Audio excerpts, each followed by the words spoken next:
Bonjour Hervé. Bonjour Aurélien et Virginie. Nous sommes ici pour parler de la réédition du livre que tu as écrit en 2017, Tu rêveras de paix, puis tu t'éveilleras. Tu as décidé de rééditer ce livre aujourd'hui suite à l'actualité récente de la crise du coronavirus. Est-ce que tu peux nous expliquer pourquoi avoir fait ce choix de relancer le livre sur cette thématique-là?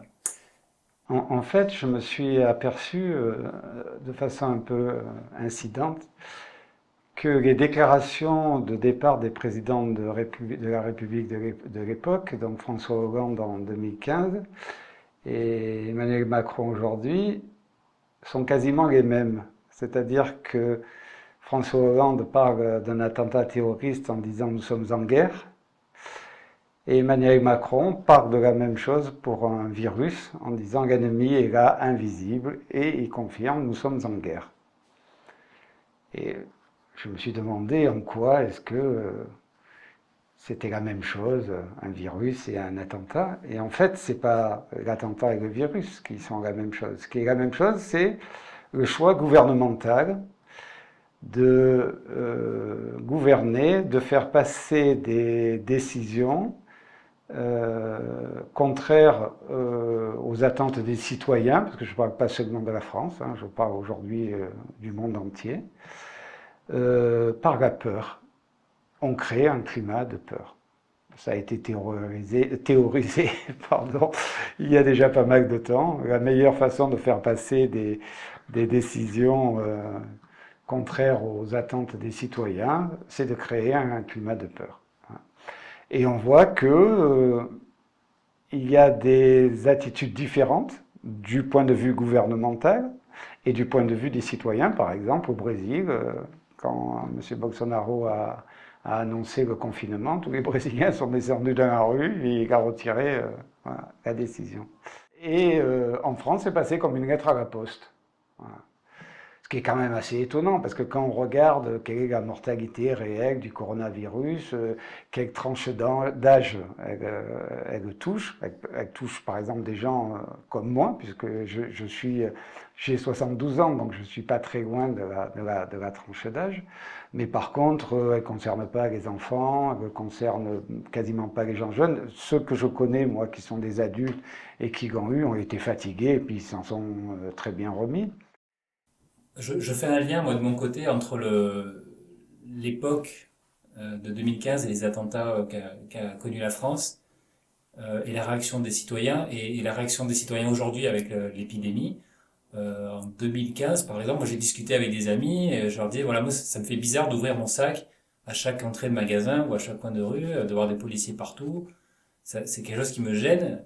Et j'ai des amis qui m'ont dit, non mais attends, mais t'es fou, enfin, c'est indispensable, les gens se sentent rassurés avec ces gestes-là. Au moins ils sont sûrs que tu rentres pas dans un magasin avec une grenade ou un fusil. Et la réaction des gens que j'ai pu voir aujourd'hui avec l'épidémie, j'ai posté par exemple un message sur Facebook en disant voilà, attention aux dérives de pouvoir avec ce qui se passe. Et j'ai des amis qui m'ont répondu non mais attends, les dérives de pouvoir, c'est pas la priorité c'est de rester chez toi, tais-toi et fais ce qu'on te dit quoi. Donc pour moi la réaction est la même, c'est pourquoi tu discutes cette décision. Le gouvernement veut notre bien et le but c'est de faire attention aux autres, de prendre soin des autres. C'est la preuve que le management par la peur marche. Ça fonctionne, tout à Voilà. fait. Après, de quoi est-ce qu'on doit avoir peur? D'un virus? On inhale 200 000 virus dans une heure.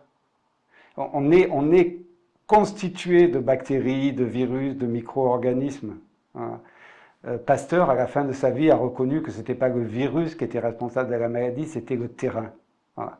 Alors effectivement, on a des terrains immunitaires qui, dans les sociétés développées qui sont complètement obsolètes. Hein, voilà. On est tellement protégé, que effectivement, on ne résiste pas. Mais cette maladie n'était pas plus grave qu'une autre. En plus, on sait aujourd'hui que la pandémie au niveau mondial s'est arrêtée. Hein, toutes les agences de santé publique du monde le reconnaissent. Elle s'arrête en même temps, partout, que les pays aient pratiqué le confinement ou pas. hein. Et ce qui est intéressant, c'est de voir comment ça a été géré dans certains pays et dans d'autres. Et il y a des pays qui ont géré plus démocratiquement que d'autres.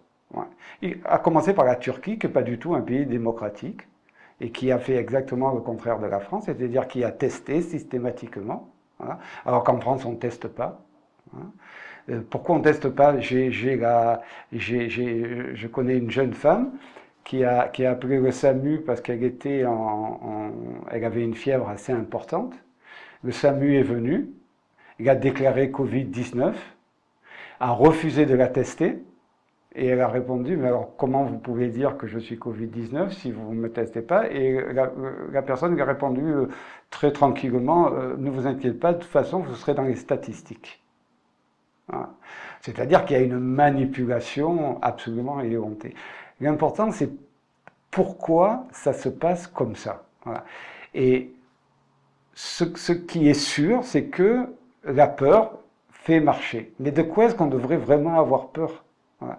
Moi, je crois que ce qui est en train de se mettre en place, c'est un test grandeur nature d'une dictature marchande mondiale.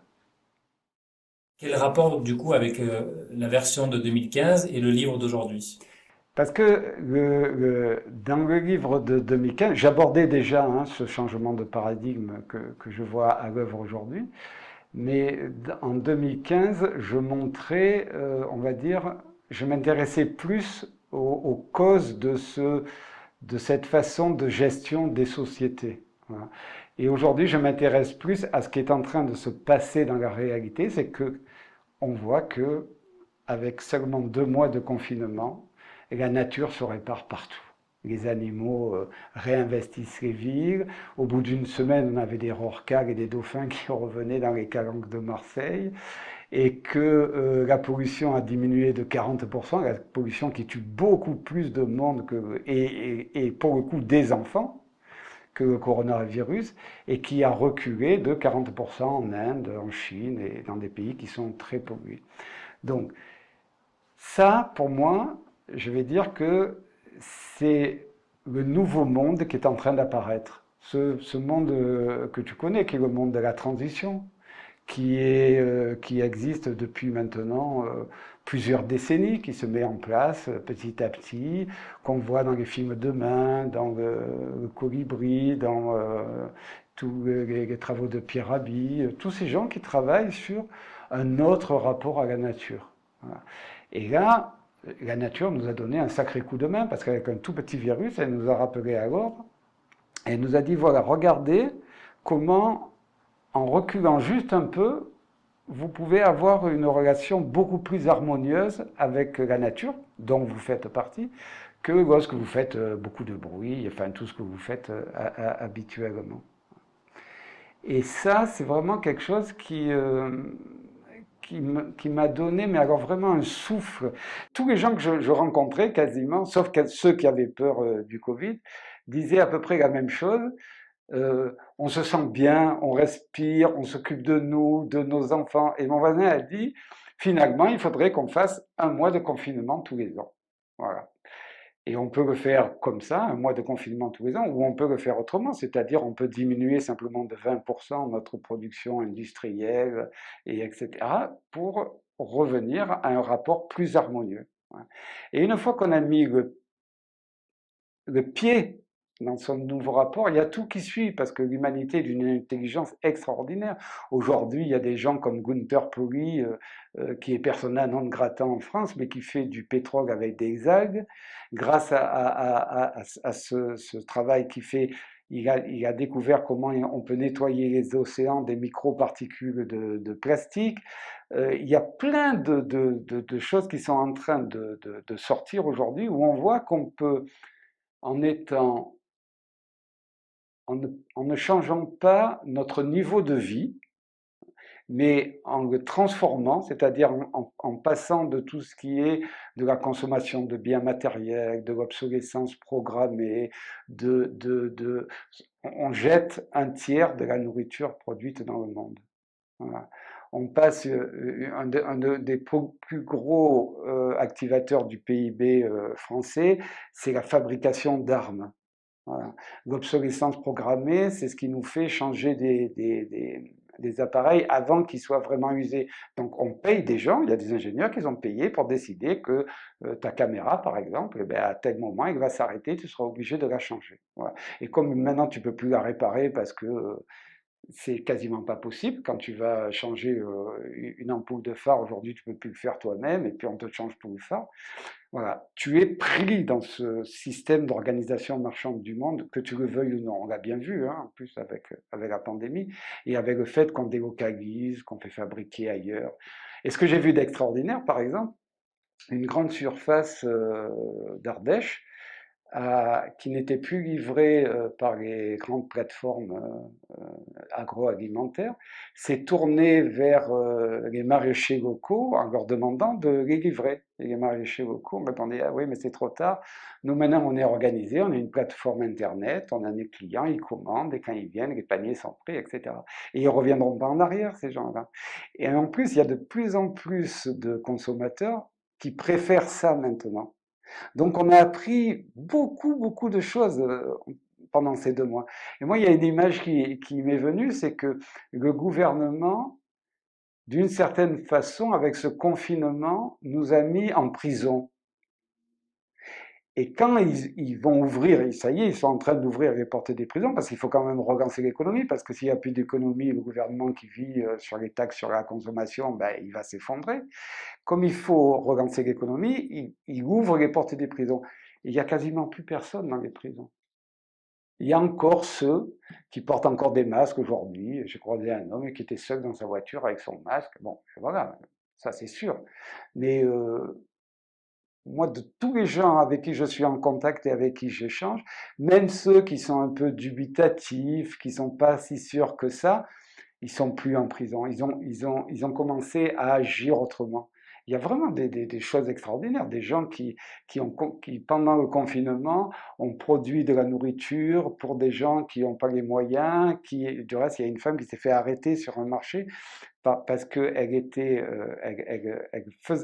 faisait de la nourriture pour des gens qui n'avaient pas les moyens de se nourrir. Et elle a été interpellée par les gendarmes. Et il y a des gens dans la foule qui ont aidé les gendarmes à l'arrêter. Voilà. Alors, on voit bien que c'est deux façons de penser le monde qui sont en train de s'affronter.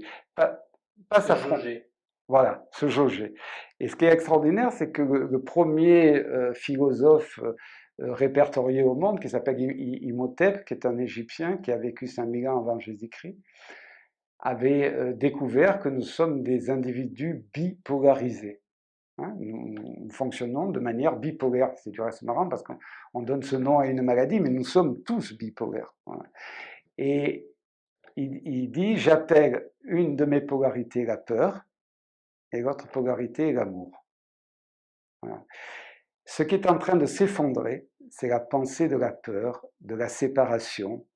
C'est je suis séparé des autres, donc je dois prendre ma part pour pas que les autres me la volent, et s'il faut que je la défende, je suis prêt à tuer. Voilà.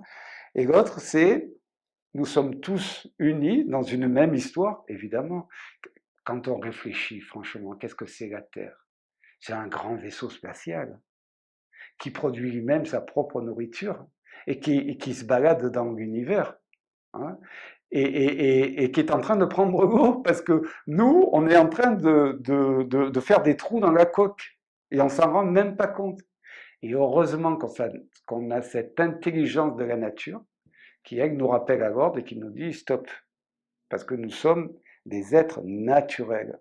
Et en même temps, nous agissons contre la nature. Et donc, nous agissons contre nos intérêts. Voilà. Il faut juste qu'on accepte petit à petit d'intégrer cette nouvelle façon de penser le monde. Nous sommes ensemble, et là où nous allons ensemble. Voilà.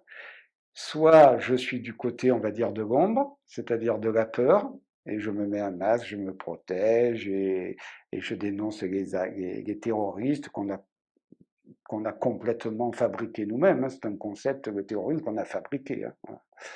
Et soit ben, je me tourne de l'autre côté, des gens comme vous qui faites partie des mouvements de la transition et qui font sans arrêt des choses absolument extraordinaires que nous, dans notre génération, ben, on ne faisait pas. Et je vois que nos enfants et vos enfants vont encore déjà plus loin. Voilà. C'est-à-dire qu'ils ont déjà ils ont la pensée du nouveau paradigme, qui n'est plus une intelligence discursive, mais plus une intelligence discursive et déductive, mais une intelligence intuitive et directe. Voilà. Nos petits-enfants arrivent au monde avec les questions, avec les réponses aux questions que nous nous posons. Hervé a fait le choix de mettre le PDF en libre accès, Oui. c'est-à-dire que vous pouvez le télécharger gratuitement et le lire sur écran. Et pour ceux qui aiment le papier, il est toujours disponible en auto-édition. On vous enverra les liens où ils apparaîtront en bas de la vidéo. Merci à tous et à très bientôt. Merci à tous les deux.